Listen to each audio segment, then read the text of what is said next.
मनुष्य केवल खुद के कल्याण के बारे में सोचता है। यदि वह समाज के हित के बारे में सोचे तो संसार स्वर्ग बन जाए। श्रीमद् भगवद गीता में बताई गई बातें यदि मनुष्य आचरण में उतारे तो वह समाज का कल्याण कर सकता है। पौराणिक विनोद शास्त्री का कहना है कि मनुष्य व्यर्थ ही चिंता करता है, उसे केवल कर्म करना चाहिए। कर्म के अनुरूप ही उसे फल की प्राप्ति होती है। भगवान श्री कृष्ण गीता में कहते हैं कि न तो मैं किसी को सुख देता हूँ और न ही दुख। मनुष्य स्वयं अपने कर्मों से सुख और दुख की प्राप्ति करता है। न यह शरीर तुम्हारा है न तुम शरीर को हो। यह अग्नि, जल, वायु, पृथ्वी, आकाश से मिलकर बना है और उसी में मिल जाएगा। परंतु आत्मा स्थिर है, फिर तुम क्या हो?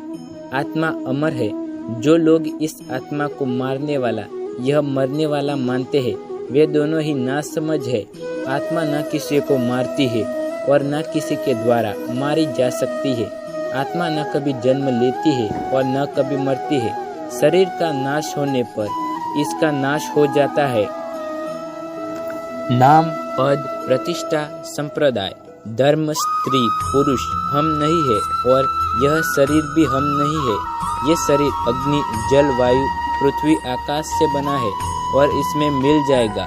लेकिन तुम अपने आप को भगवान को अर्पित करो, यही सबसे उत्तम सहारा है।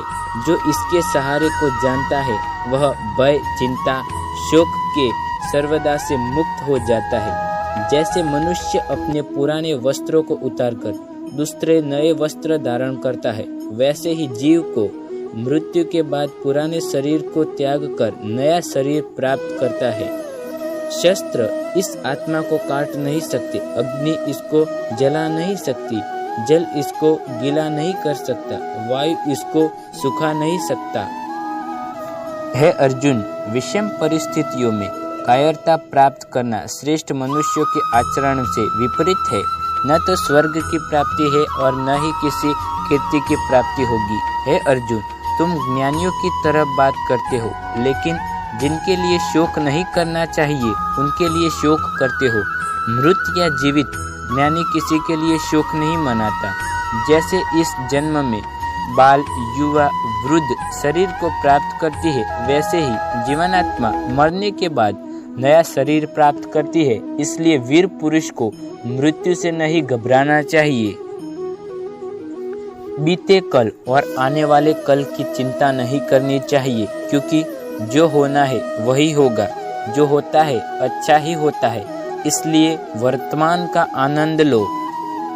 परिवर्तन संसार का नियम है, यहाँ सब बदलता रहता है। इसलिए सुख दुख, लाभ हानि, जय पराजय, मान अपमान आदि में भेदों एक भाव स्थिति रहकर हम जीवन का आनंद ले सकते हैं।